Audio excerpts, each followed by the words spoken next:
The snow remembers what the hymns forgot. Before gifts, there were sacrifices. Before laughter, there were screams swallowed by frost. Every fire we light in December still casts the same shadow. And it does not belong to Santa. It belongs to something far older, waiting for the solstice to wake again. Join the myth weaver, where forgotten stories breathe again. You stand at the edge of the clearing. Snow muffles the forest like a shroud, each branch bowed with silence. A pale moon glows through the mist, not white, but bruised, almost red. Somewhere, you hear the slow rhythm of drums. They beat like a heart beneath the earth. 1, 2, pause. A breath between the living and the dead. The people move through the darkness, fur-wrapped, hooded, faces hidden. They carry torches, flickering gold against the black bark of winter trees. Smoke curls upward, mingling with the stars, and you can smell it now. Tallow, pine, blood, and fire. This is not Christmas. Not yet. This is the old world. Before carols and nativity scenes, when winter was not a holiday, but a thing to survive. The nights grew longer, and the sun, once a faithful god, began to vanish. Each day, it lingered less. Each dawn, it rose slower, colder, weaker, and so the people feared it might not return. So they lit fires, not for warmth, but as payment. They called it Yule, or Jule, or Modra Night, depending on which frozen tongue you spoke. But it all meant the same thing, a bargain with the dark. The fire crackles, the drums fade. Now, in the center of the circle, stands the altar, a stone blackened by centuries of soot. Animal bones clatter beneath foot, half buried in frost. A boar's head, its eyes glazed with ice, rests upon the slab. They will burn it for the sun's rebirth. The air is so cold it hurts to breathe. But the villagers chant, their voices weaving together like smoke in the air, each word a promise, each exhale a plea. They do not know the gods' true names. Not anymore. They only know that something listens. And as the flames rise, you can almost believe it too. The boar's flesh hisses in the fire. Sparks leap into the dark. For a moment the forest glows, and in that orange light, you see their faces, weathered, scarred, silent, eyes closed, mouths whispering the same word again and again. A word lost to history, a name carried only in the wind. Somewhere, beyond the reach of light, something answers, a low, distant rumble, like a sigh from beneath the snow. You feel the ground tremble, not violently, just enough to remind you that the earth is alive. They say it was the spirit of winter itself, stirring beneath the frozen soil. The one who demanded the debt, the one who would not let the sun rise freely. So they fed it, with flame, with flesh, with fear. Each year they offered more. A goat one winter, a stag the next. Once perhaps something more. Something that cried before the flames took its voice. But the people did not speak of that. They only spoke of balance, that for the light to return, darkness must be paid. It was not cruelty, it was law. Even the gods obeyed it. And when the dawn finally broke, pale, weak, a trembling on the horizon, they believed the fire had worked, that the sacrifice had been accepted, that the sun had forgiven them for letting it die. For a while, the world exhaled. Children laughed again, animals stirred, snow melted, and life returned to the frost-bitten earth. But legends say there were nights, even after the ritual, when the fire burned too high, and shadows moved where no one stood. Some whispered that not all the offerings reached the gods, that some were taken by something else, something older, hungrier, drawn to the warmth of worship like a moth to flame.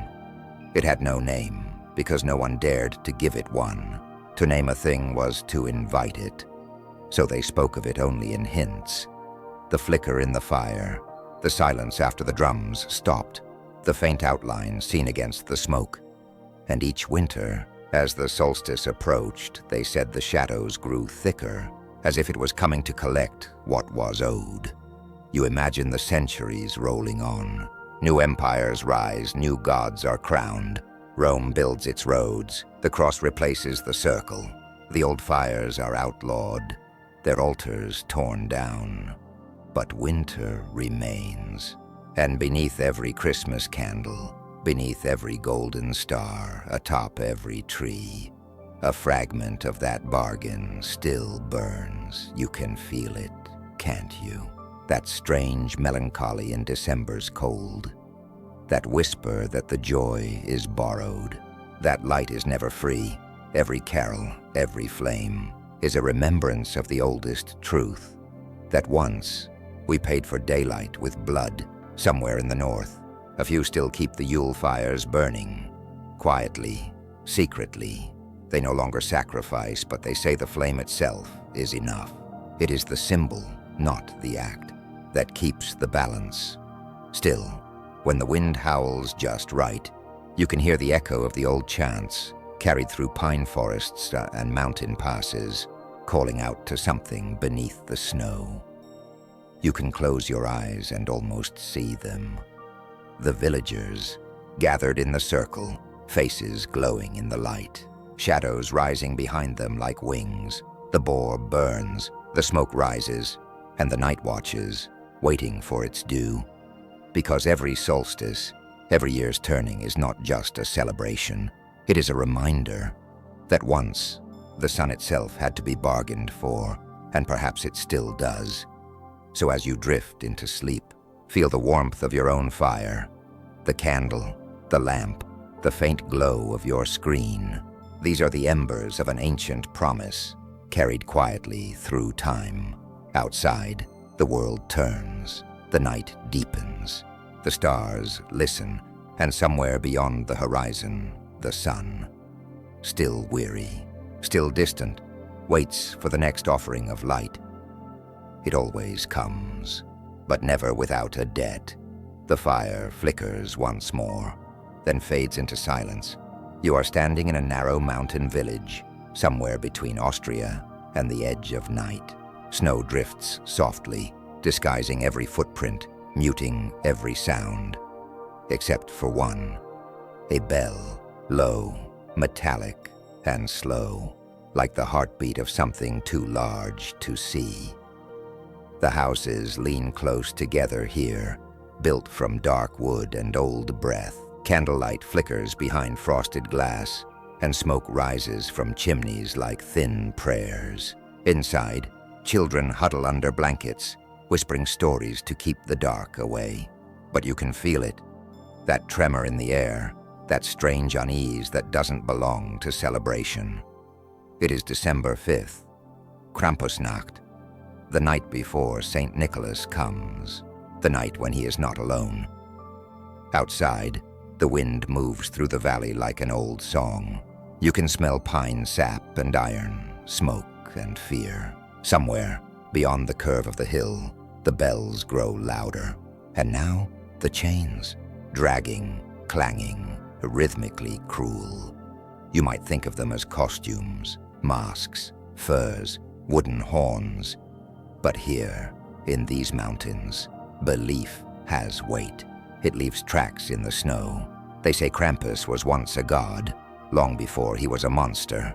A son of hell, child of the underworld, guardian of winter's gates. When Christianity came, it did not kill him. It baptized him into fear. Now he follows St. Nicholas like a shadow follows light.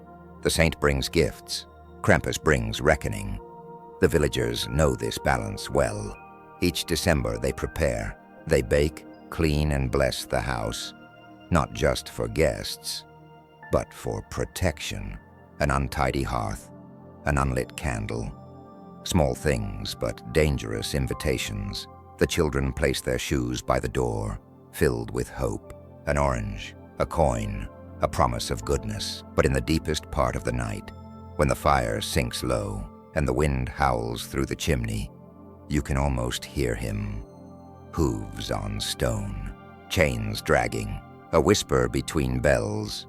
Krampus does not knock. He does not need to. He already knows who lied, who struck, who disobeyed, and the sound of his approach is punishment enough. In some stories, he carries a basket, woven from birch and bone. In it, he takes the wicked children away, through the forest, up the mountains, and down into the cold places where the light never returns. In others, he leaves nothing behind, just a trail of claw marks dot across the snow, and the faint smell of smoke that lingers until dawn. But the people still welcome him, not with joy, but with reverence, because fear, too, is holy here. You can see them now, the Krampuslauf, the procession that storms through villages each year. Men cloaked in furs, faces hidden behind horned masks carved from pine. They shake their chains, rattle their bells, chase laughter and screams into the night. It is spectacle now, perhaps, but something ancient still moves beneath the noise. You watch them from a doorway, the heat of your breath clouding in the cold. Their eyes behind the masks gleam with something more than performance, and as one passes, you swear you see the steam of his breath turn black. They call it tradition, but in the flicker between torchlight and darkness, you wonder whether it is celebration or invocation. The story has changed, of course. St. Nicholas became Santa Claus. Krampus became folklore, diluted, decorated, commodified. But even now, under the tinsel and lights, the shadow still lingers. You see it in the edge of the costume. A horn too real, a growl too deep.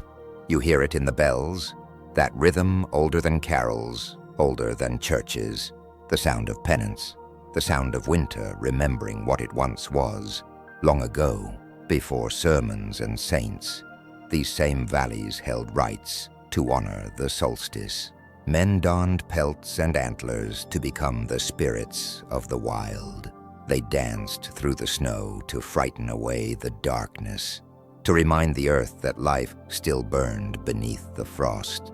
But fear, once summoned, never truly leaves, and what began as protection became possession. Over centuries, the wild god became a warning. The ritual became a haunting, and Krampus, half man, half beast, became the last echo of those forgotten fires. Even now, the villagers say that if you wander too deep into the forest, past where the bells sound human, you might find him. Not the costumed kind. The other one, they say his fur is matted with ash. His eyes glow like embers drowned in snow. And if he looks at you, truly looks, you'll see everything you've hidden, every lie, every cruelty, every small sin you thought the dark had buried. He doesn't punish. He remembers, and remembrance, sometimes, is worse than pain. The chains, the bells, the horns, they are not his weapons. They are his memories, the relics of the old world, rattled through the centuries, reminding the living of the debt they owe the night. A gust of wind sweeps through the village, carrying faint laughter. Children dream of candy and kindness, but outside, something moves along the rooftops, softly, carefully, listening. You tell yourself it's nothing, just snow sliding from a thatched roof, just wind, but the sound returns. Claws, slow and deliberate, tracing lines above the ceiling beams. You hold your breath. The fire crackles, the chain rattles once more, and then silence. When morning comes, the sun returns to the peaks, and St. Nicholas walks through the square, his robes red, his smile gentle. He gives out sweets, coins, little blessings. The villagers gather, relieved. The night is over. But somewhere behind him, in the shadowed alleyways, you might glimpse the edge of a horn, a flick of a tail disappearing into smoke. The two are bound, you realize. Saint and shadow, light and its echo. Without one, the other cannot exist. And as you watch the snow fall again, you understand what the villagers have always known, that Christmas, beneath its hymns and candles, still carries the sound of chains. The bells toll once more in the distance. Not cruel, not loud, just a reminder that the old stories still walk beside the new ones. And in the hush that follows, you can almost hear a whisper behind the holly leaves, a voice low and warm and ancient, asking softly, almost kindly, "Were you good this year?" The question lingers, and the night listens. You awaken to the sound of drums. Not thunder, not footsteps. Drums, slow, steady, and hollow, like hearts beating beneath frozen ground. The sound comes from the valley, where smoke rises in spirals from a ring of fires. It is the dead of winter, somewhere deep in the spine of Europe. The places where mountains meet mist, and time forgets to move. Snow clings to everything. Branches, roofs, the breath of cattle sleeping in their stalls. The air smells of smoke and pine, of damp wool and wet fur, and beneath it all, something sharper. A scent like iron. You follow the sound down the slope. The villagers are gathering now, wrapped in heavy hides, faces shadowed by masks carved from old wood. Antlers glint in the torchlight, bells hang from belts. Every shape is half man, half something else. Bear, stag, wolf, goat. Their silhouettes sway against the snow like flickering ghosts. Each breath steams through the air in clouds, joining the smoke that twists toward the pale moon. You can hear them chanting, words you don't understand, but feel in your chest, like vibrations. It's not language, it's rhythm, a rhythm that asks the world to wake again. This is the heart of winter, the midpoint between death and dawn, when the nights are longest and the sun feels like a forgotten promise. To survive it, the old people said, you must become something the dark fears. So they wore its face. They called these rites Perchtenläufers in the Alpine lands, Kukeri in the Balkans, Busojaras by the Danube. Names that sound different, but mean the same. The dance of the monsters, a festival of masks and madness to frighten away winter's spirits, or to invite them in. You watch as the dancers move through the snow, each footfall thudding like a heartbeat beneath the ice. They leap, howl, shake their bells until the world itself seems to tremble, and for a moment, you cannot tell where the human ends and the creature begins. Their masks are rough-hewn, painted with soot and blood. Some smile with too many teeth, others scowl with hollow eyes. Behind each, a man, or perhaps a memory of one. It's said that in the oldest times, the masks were not costumes at all.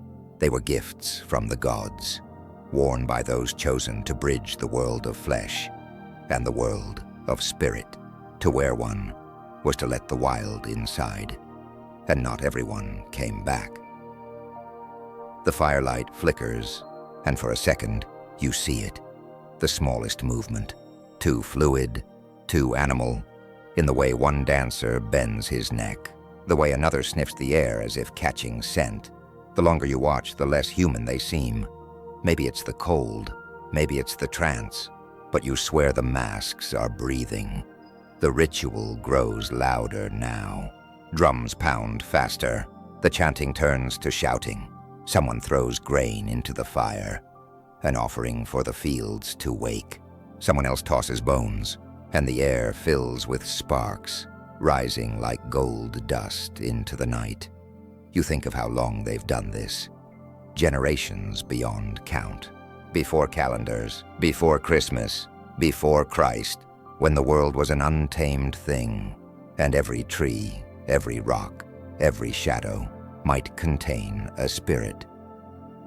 These rites were how people remembered that they were part of the earth, not above it. The masks, the antlers, the fur. They were not disguises, but reminders that humans are only one layer of the same wild being that sleeps beneath the snow. The flames grow taller. The drums reach fever pitch, and suddenly, silence, a held breath in the heart of the ritual. All the masked figures stand still, their bodies steaming, their shadows quivering. One of them steps forward, a figure draped in white fur, crowned with branching antlers. In his hand, he holds a torch that burns blue. The villagers bow their heads. You feel the cold deepen, as if the night itself leans closer. This is the Winter King, they say, the spirit of the dark season. He must die for spring to return. The blue flame trembles. He raises the torch high and plunges it into the snow. Steam erupts, hissing, writhing, turning to mist that curls around the circle. And for a moment, the fire takes shape. A stag, vast and luminous, its horns stretching into the stars. You blink, and it's gone. Only smoke remains, but the people sigh, as if they've witnessed something real. The drums resume, slower now. The dancers move again, this time toward the fire. They leap through the embers one by one, shedding their winter skins. When it's done, they remove their masks, faces flushed, sweat glistening in the firelight. But not all. One remains still. The mask, rough, goat-like, hollow-eyed, stays on. The man beneath does not move. Someone calls his name. No answer. They reach out and freeze because the mask is warm. Too warm. A breath steams through its mouth. Slow. Animal. Alive. The figure turns its head, and the sound it makes is not human. The torches gutter in the wind. The bells stop, and in that fragile silence you remember the oldest warning, that the line between prayer and possession is thin. No one speaks of what happened after that night. But every year, when the cold deepens and the drums begin again, they say a masked dancer appears among them, uninvited, unknown, his fur dusted with centuries of frost. The others pretend not to notice. They dance harder, ring their bells louder, as if noise can keep the truth away, because they know, somewhere behind their carved wooden faces, that the beasts they pretend to be might be pretending, too. And as you stand there, watching the last sparks fade into the snow, you can almost feel it, something vast and wordless moving just beyond the firelight. Maybe it is the winter itself, listening to its own story. Maybe it is the echo of the wild, waiting for the next mask to breathe again. The drums slow, then stop. The wind sighs through the pines, carrying the faint jingle of bells down the mountain, until all that remains is silence and the shape of antlers in the moonlight. The wind has a voice here. It moans across the lava fields and sings through the frozen fjords, rattling the shutters like fingernails on bone. The fire trembles in its hearth, and you, wrapped in wool and quiet dread, listen for sounds that do not belong to weather.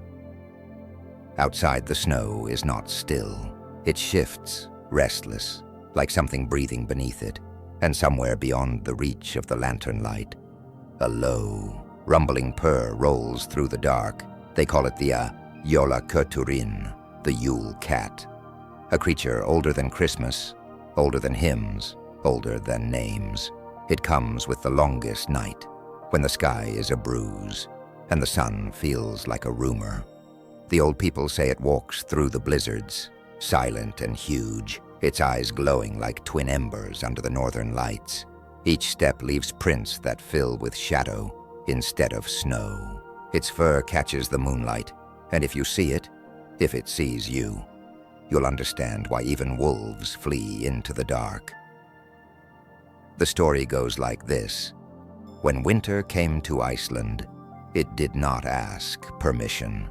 It consumed. The harvest was short, the cold long, and every hand had to work, spinning, weaving, mending, to prepare new clothes for Yule. It wasn't vanity, it was survival, because the Yule cat did not tolerate idleness. It prowled through villages on Christmas Eve, sniffing at windows and chimneys, seeking those who had not earned new garments for the season, those who were lazy, careless, or proud, those who had taken warmth for granted. And when it found them, it devoured them whole. You can almost see it now, the great black shape moving through the blizzard, its eyes cutting through the storm like lanterns of fire, a whisper of fur against snow, a purr that shakes the frozen air. Some said it was not an animal at all, but the shadow of hunger itself, that in a land where famine was constant and mercy rare, the Yule cat became a way to explain the disappearances, the ones who never made it through the night. Others said it was the pet of Grilla, the ogress who lived in the mountains, mother of the Yule lads, collector of disobedient children. While she feasted on the wicked, her cat prowled the lowlands, sniffing out those who wasted the gifts of life. Even now, the parents tell their children, work hard, earn your wool, finish your weaving, or the cat will come. And the children believe, because when the wind howls, it sounds exactly like a purr inside the cottages. You can picture it. The old looms creaking in rhythm with the storm, the thread glinting by firelight, fingers raw but unyielding. Every stitch is a prayer, every finished scarf a charm. Not all feared the Yule cat, though. Some saw it as a test, a reminder that life itself was a fragile thing to be honored, that gratitude, not gifts, was what kept the darkness away. Still, there were nights when even the most diligent heard claws on the roof, a slow, deliberate scraping, followed by silence, then a thud, and in the morning, only snowdrifts, and a set of paw prints that led nowhere. The Yule cat, they whispered, had been hunting, and perhaps it had found something smaller. A sheep, a goat, or maybe something that once wore wool.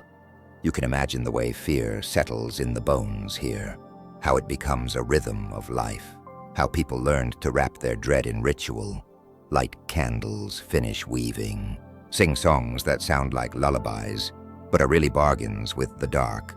Sometimes, when the storm quiets, you can hear music through the frozen air, a kind of humming, soft and strange, as if the snow itself remembers the old words. They say it's the sound of the Yule cat's purr, vibrating through the earth, keeping count of who worked and who waited. But you wonder if it's something else. Perhaps the echo of all those winters before, when gratitude was measured in thread, and a simple tunic could mean the difference between life and death.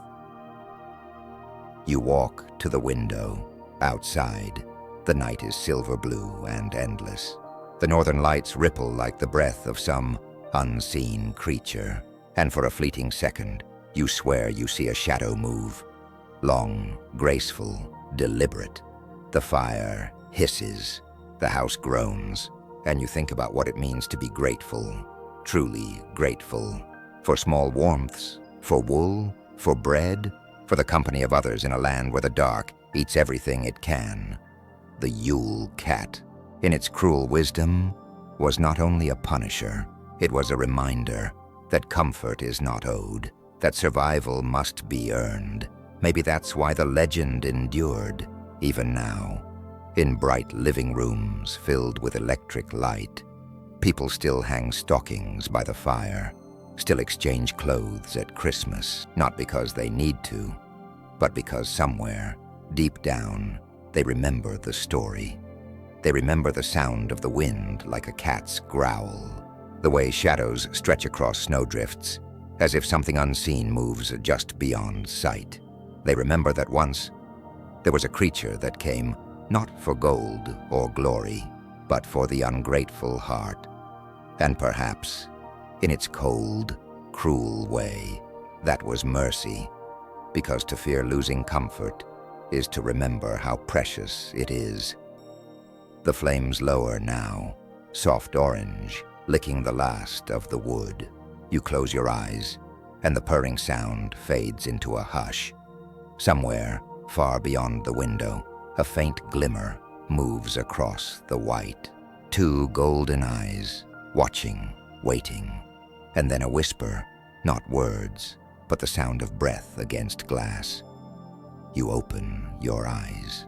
Nothing there, only your reflection and the fire behind you, purring like a sleeping beast. The storm has stopped, but the snow outside still shifts, as if something large and heavy has just passed through. And you can't help but wonder, when morning comes and you dress in your warmest new clothes, whether you've truly earned them, or whether the Yule Cat simply let you live to finish the stitching. The night in Iceland is long enough to forget where morning lives.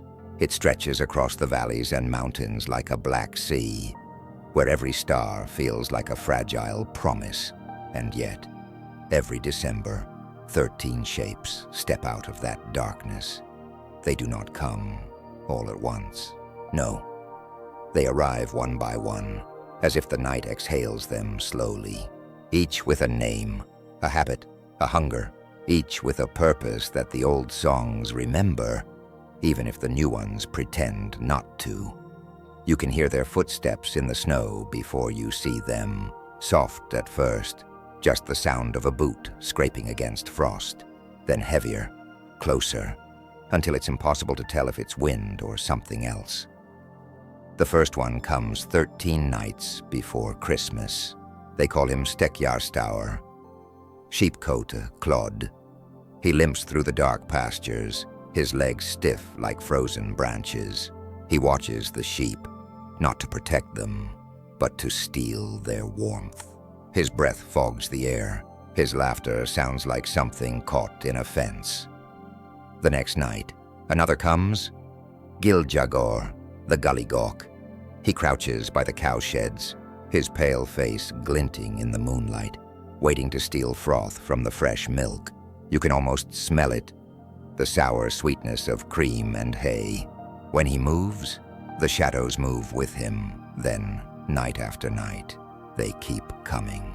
13 of them, each carrying the smell of cold stone and unwashed skin, each name carved out of old superstition. Stufur, the stubby one, who steals pans just to lick the burnt crust from their sides.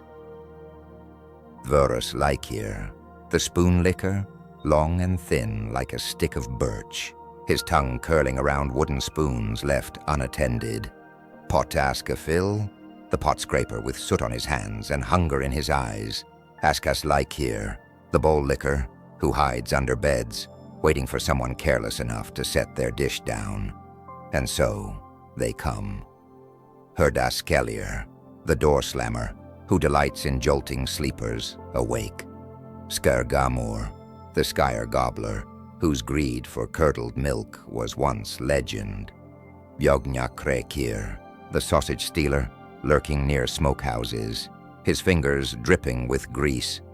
Gluggagegir, the window peeper, whose wide, unblinking eyes reflect the candlelight to just before you blow it out.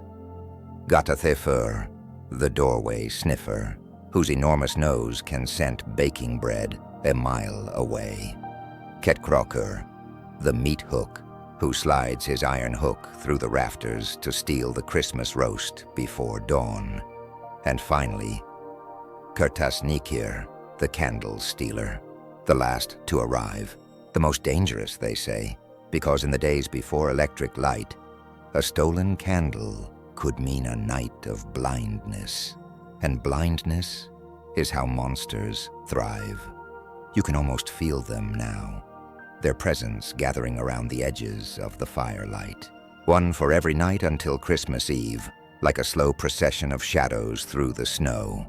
Today, children leave shoes on windowsills, hoping for sweets, fearing a potato. They wake to laughter, to small gifts wrapped in paper. The Yule lads have been tamed, turned into song and sparkle, made harmless by rhythm and rhyme. But once, they were not kind.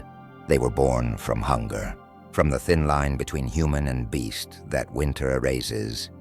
They were Grila's sons, the children of the mountain ogress who could smell disobedience as easily as blood. When famine came, she descended from her cave with her sons at her side, their bellies growling, their eyes burning like frost in moonlight.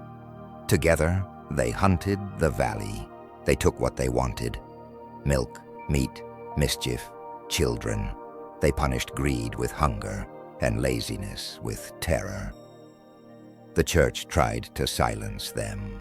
In the 17th century, the bishops declared that tales of the Yule lads should not be told.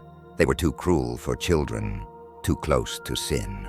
But the people kept whispering anyway, because fear, once woven into a season, never fully unravels. In time, the lads softened. The world grew brighter, warmer. Their claws became jokes.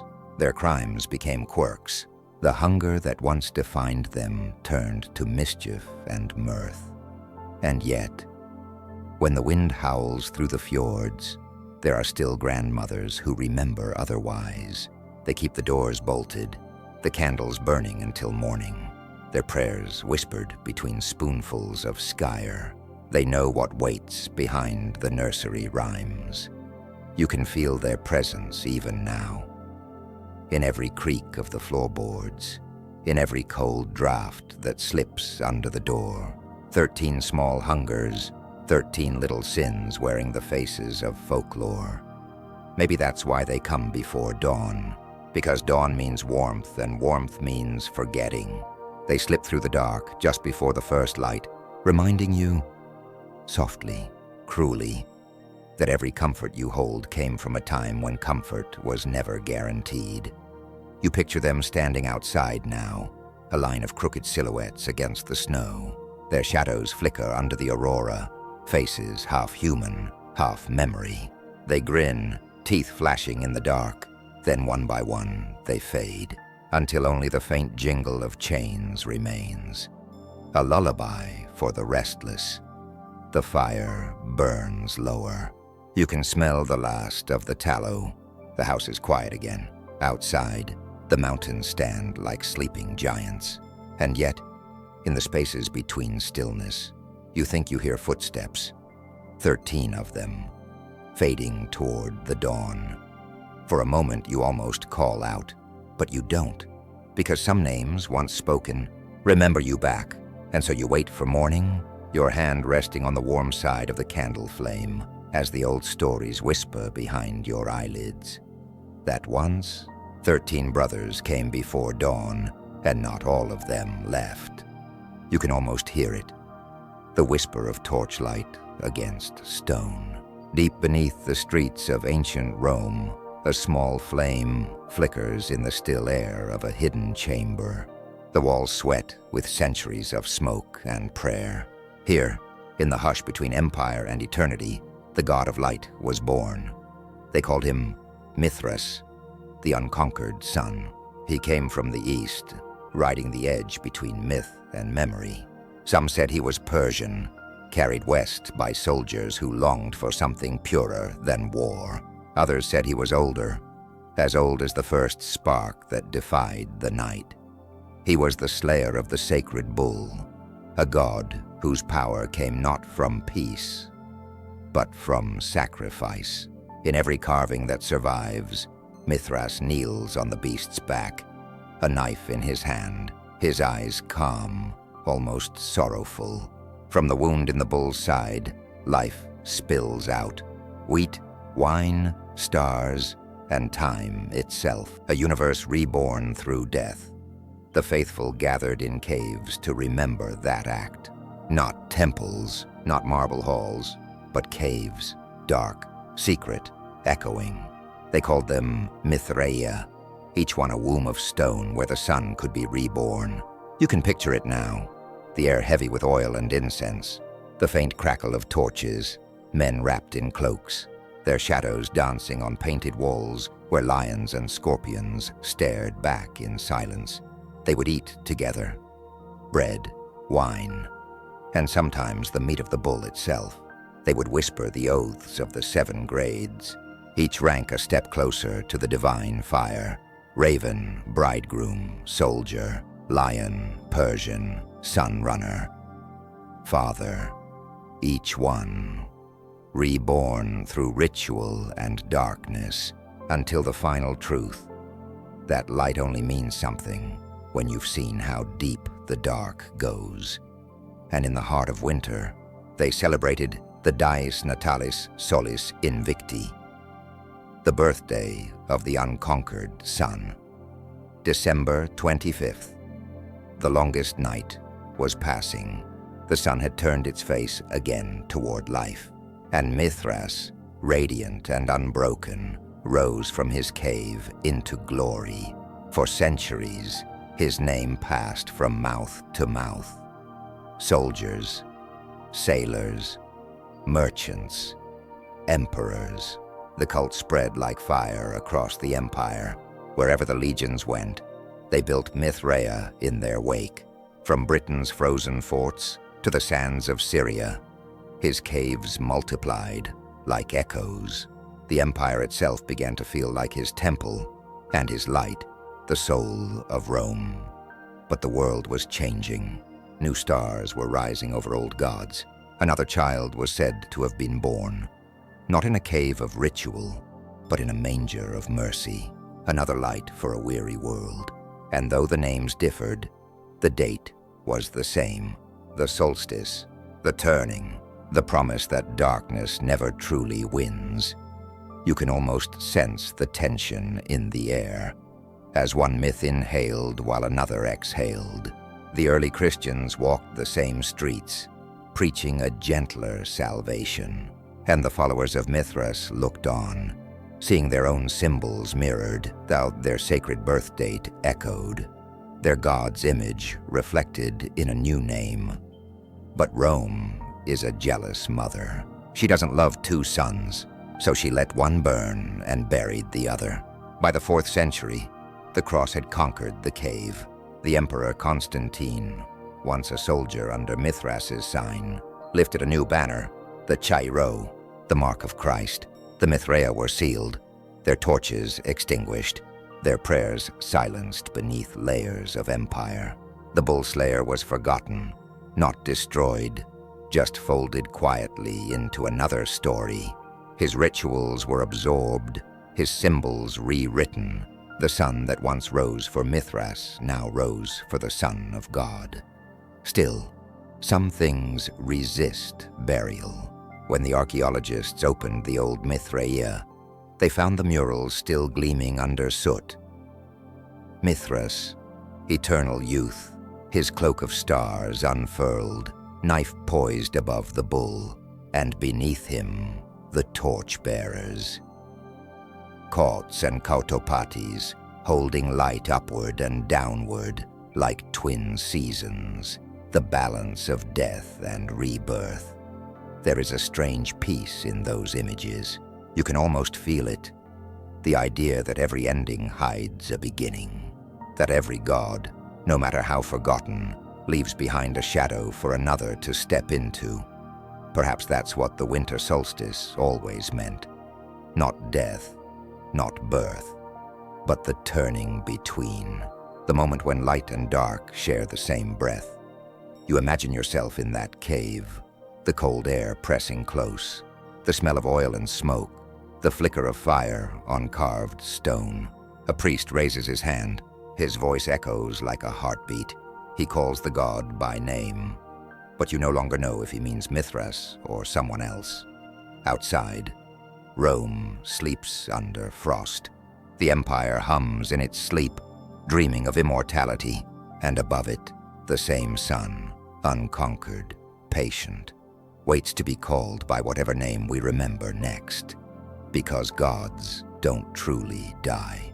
They change their masks. They trade altars for hymns, and torches for candles, and caves for cathedrals. But the story is always the same. A light born in the deepest dark, and the people who gather around it, hoping, praying, trembling, that this time it will stay.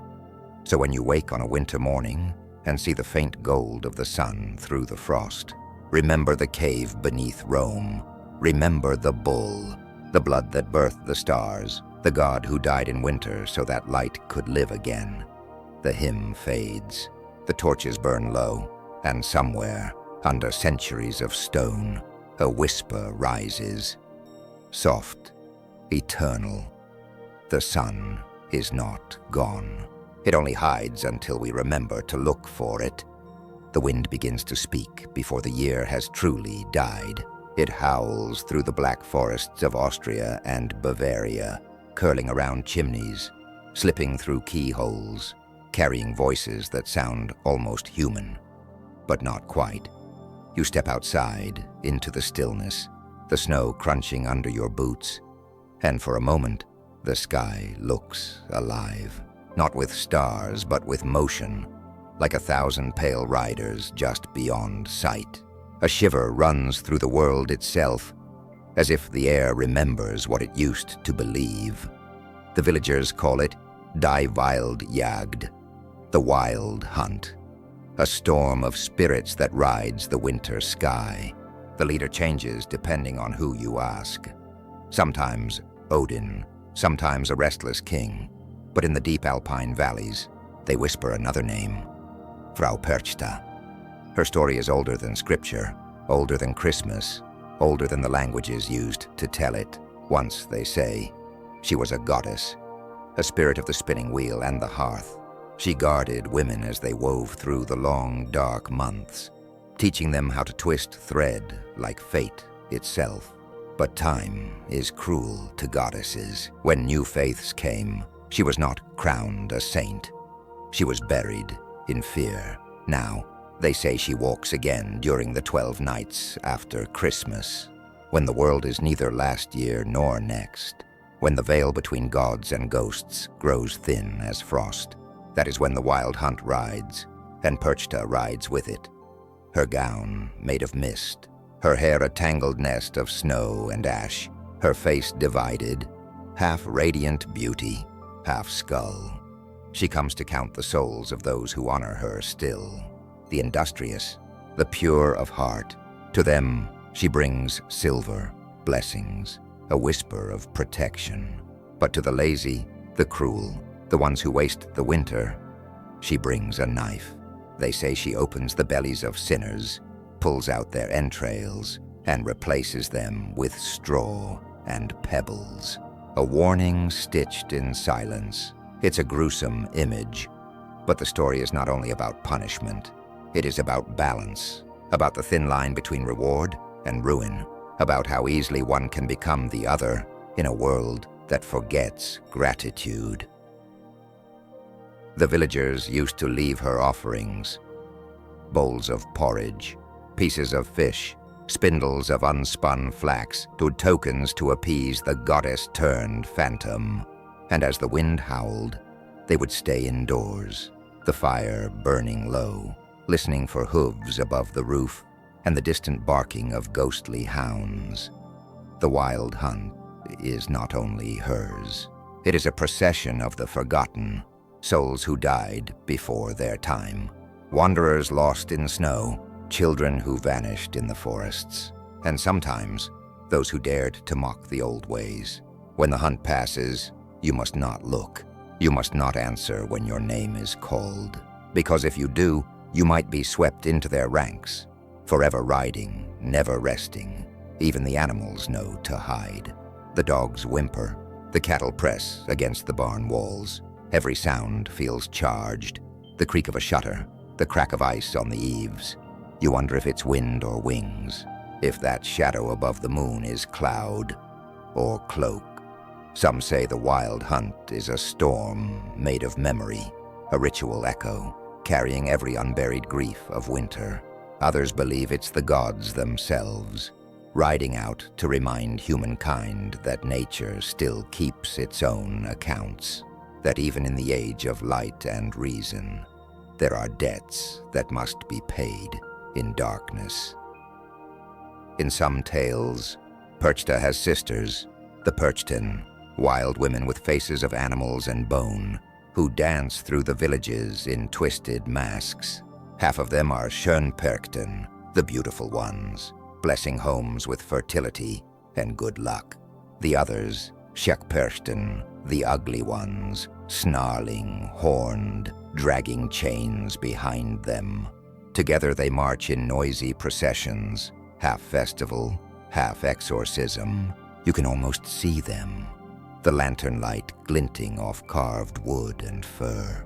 The air filled with bells, drums, and shrieks, a carnival of fear and faith intertwined. The people still hold the Perchtenlauf today. They wear masks that look like devils but move like dancers, a ritual that once begged Perchta for mercy, now performed for tourists with cameras.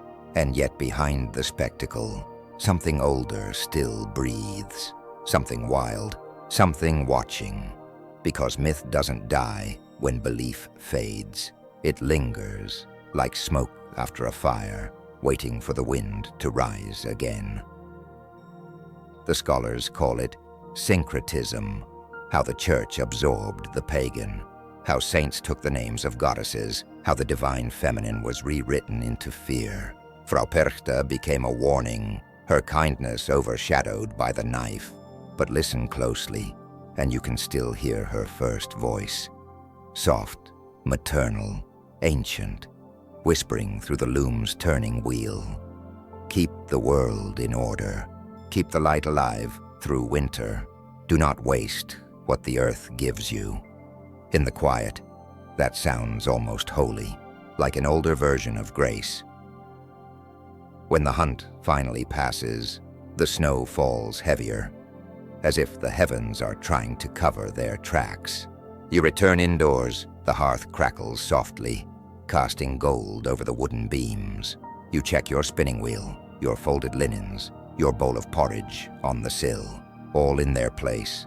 Outside, the last echo of hooves fades into the mountain wind, and for a moment, you wonder, was it only a story? Or did something truly move above the clouds tonight? Sleep comes slow, and in that thin space between waking and dream, you see her, the white woman of winter, her hands full of silver and straw, her eyes neither cruel nor kind, only knowing. She leans close, her breath cold as snowmelt, and whispers, "Keep working, keep weaving, the light must return." Then she's gone, her voice swallowed by the storm, and somewhere far away, the wild hunt rides on, a chorus of wings and howls, forever chasing the dawn that never quite arrives. The fog moves like memory, slow, deliberate, unending. It curls around the gas lamps of London, slides through the alleys where chimney soot never sleeps, and settles thick across the cobblestones, as if the city itself is exhaling ghosts. You can almost hear the sound of carolers, faint in the distance. Soft voices trembling in the cold, their notes rising through the gray air like prayers too shy to reach heaven. God rest ye merry, gentlemen, but the air they breathe is full of smoke, and behind every bright window lies a shadow that doesn't move. It is the winter of 1843, and the empire is drowning in its own progress. Factories roar like iron beasts. Children vanish into the smog before they're old enough to write their names. And yet, the people sing, as if the sound itself could hold back the dark. This is the London that Charles Dickens walks through. His boots crunch on frost and coal dust. His breath fogs the air like the ghosts he will soon create. He watches the poor huddled under bridges, the beggars at doorways, the pale faces pressed against the windows of toy shops they will never enter. Everywhere he looks, The season meant for joy smells instead of sickness and soot. But Dickens, he has a different gift. He sees stories the way other men see fog, shapes moving within it. Something familiar, something lost, something waiting to be named.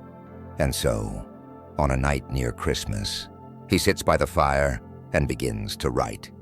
A tale meant to haunt, not with terror, but with truth. He calls it A Christmas Carol. The story is simple, almost biblical in its rhythm, a miser, a haunting, a redemption. But underneath it all, there is a ghost, older than the one Dickens invented. A spirit that has always followed Christmas like a shadow follows flame. Because before there was goodwill and cheer, there was fear. Fear that the light might not return. Fear of what watches through the long winter nights. The Victorians knew this instinctively. They believed that ghosts walked more freely at Christmas than any other time. The longest nights were when the dead could find their way home.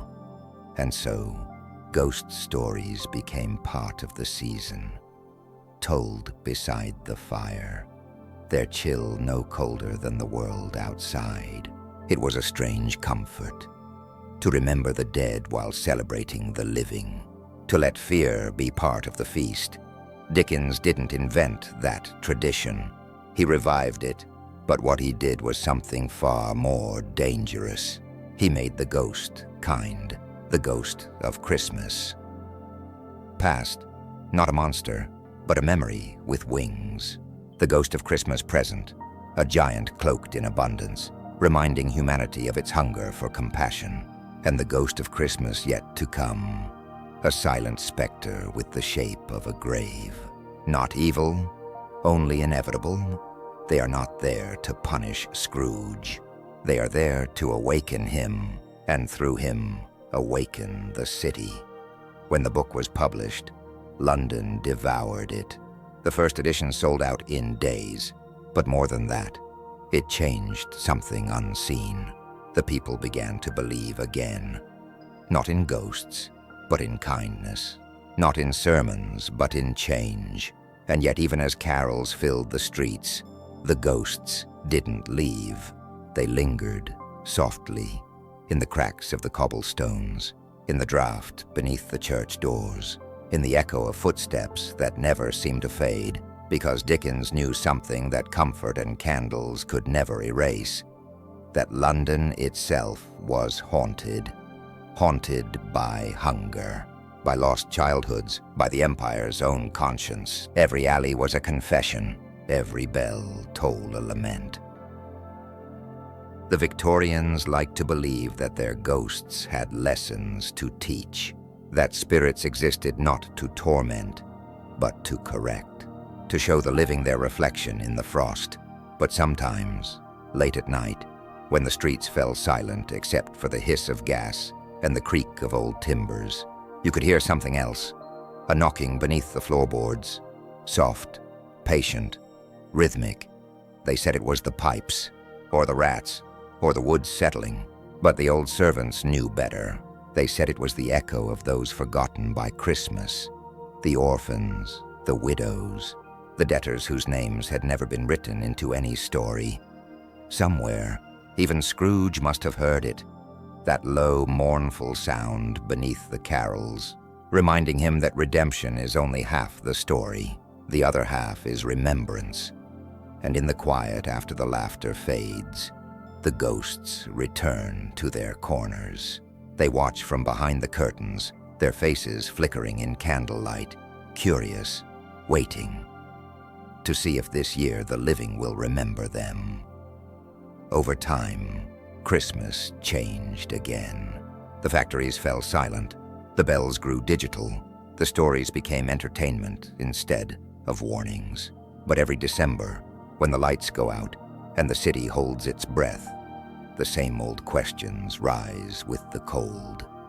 Who have we forgotten? What debt have we left unpaid? And whose shadow still lingers at the edge of the firelight, listening for its name? You can almost hear it. The faint ring of chains on wooden stairs, the whisper of Marley's voice, the promise that kindness can outlast death itself. But if you listen a little longer, beneath the words and music, there's another sound, a softer one, the tapping of something that wants to be let in. Maybe it's only the wind, or maybe, every Christmas Eve, London still remembers the ghosts that taught it how to love. Maybe that's why the carols feel both holy and haunted, why the warmth of the hearth never feels complete without a chill at its edge. The fog thickens again. The bells strike midnight, and through the window light, you think you see a figure pause, a pale face, a faint smile, watching you with eyes older than time. Then the mist swallows it. The street falls silent.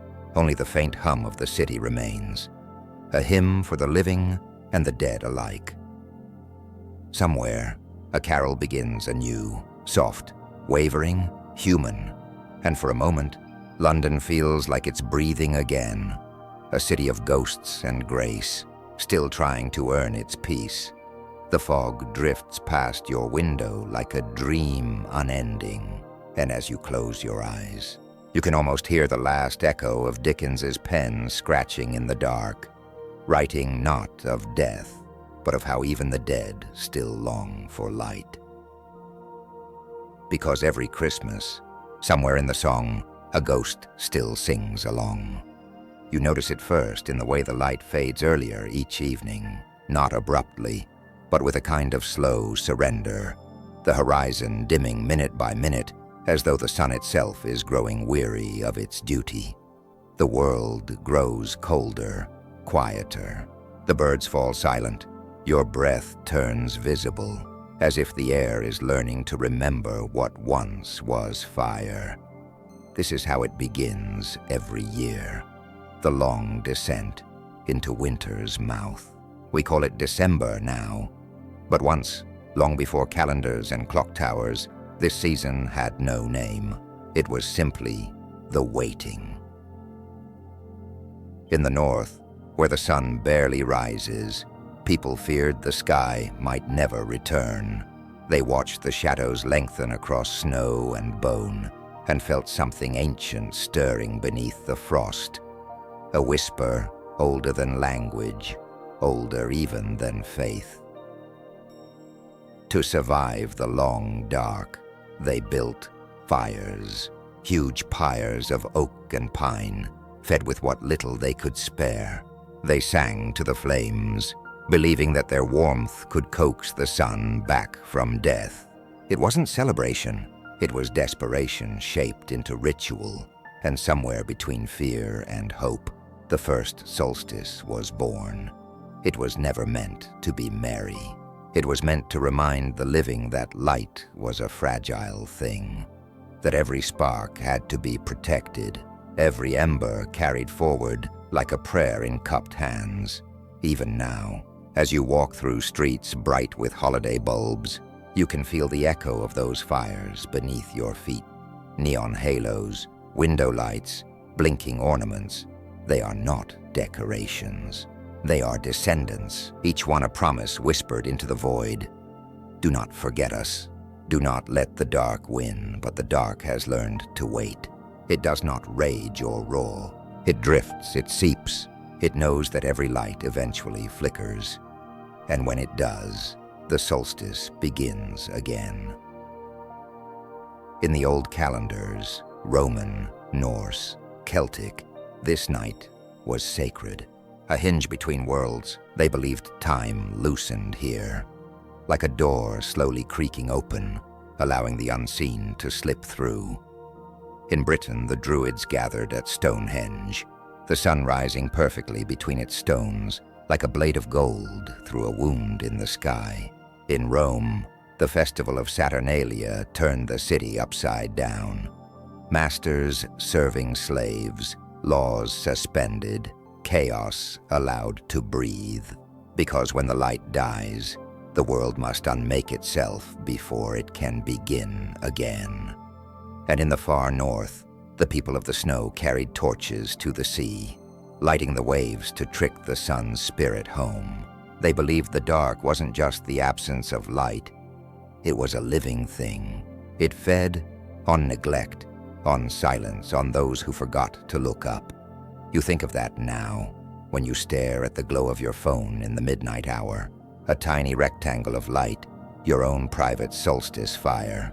How strange that even now, with the stars drowned out by cities, we still sit before glowing screens, staring into artificial dawns, as if some instinct deep inside remembers that the night must be watched. But what if the solstice never truly ended? What if the ancient fear only changed its costume? Once we feared the cold, now we fear the silence. Once we burned wood, now we burn electricity. The shape of the fire changed, but the purpose remains. We still light to survive. We still light to forget. And yet somewhere beyond the city's hum, the old dark waits. Patient, familiar. It knows that humans are fragile flame bearers, easily distracted, easily comforted. It knows that the night does not need to rush. It only needs to wait until the last bulb fades, until the final ember of belief goes out. Because the solstice was never about one night. It was a cycle, a slow remembering that light cannot last forever, that even gods must die for the sun to rise again. Mithras, Balder, Christ, names for the same wound, the same fire reborn from shadow. Every myth is the same story told in a different winter, every religion a different way of holding the torch. And still, the world grows darker first. Every December, the calendar pretends it is celebration. But the body knows, deep down, in the marrow and the pulse, that it is ritual, that we are still making offerings, though now they are made of time instead of blood. The malls glitter. The satellites blink in the high black air. Cities glow like constellations seen from below. We think we've conquered the dark, but look closely. Every light casts a shadow. Every celebration hides a small, trembling fear. Listen, and you can hear it. A soft hum behind the carols. A faint sigh in the snowdrift. The old world breathing beneath the new. Somewhere in Iceland, a candle burns in a window the way it did 1,000 years ago. Somewhere in the Alps, a bell rings through the night to keep the wild things at bay. And somewhere, someone wakes just before dawn for no reason they can name, feeling that the night itself has leaned close to listen. Maybe the solstice never ended. Maybe it only learned to hide behind our comfort, to live quietly in the hum of our power lines, in the glow of our windows, in the tiny, flickering pulse of our screens. And maybe that's what keeps the world in balance, not the triumph of light over dark, but the endless negotiation between them, a rhythm as old as breath, a heartbeat that does not need to win, only to continue. You sit in the half-light now, the room humming softly around you. Outside, frost gathers on the glass, turning the world to silver. Somewhere in that vast darkness, the sun has paused, hesitating at the edge of its return. And for one eternal instant, the earth holds its breath, neither dying nor reborn, just still the solstice. It happens every year, and every year we forget what it really means. That the light doesn't chase away the dark. It only reminds it to wait. And so the night continues. Not ended, not conquered, only patient. A slow, ancient pulse beneath the hum of electric stars. You close your eyes, and the dark feels almost alive. A familiar presence, a quiet watcher, a breath against your ear whispering softly, as if the old fires are still burning somewhere deep inside you. The sun will come again, but not yet.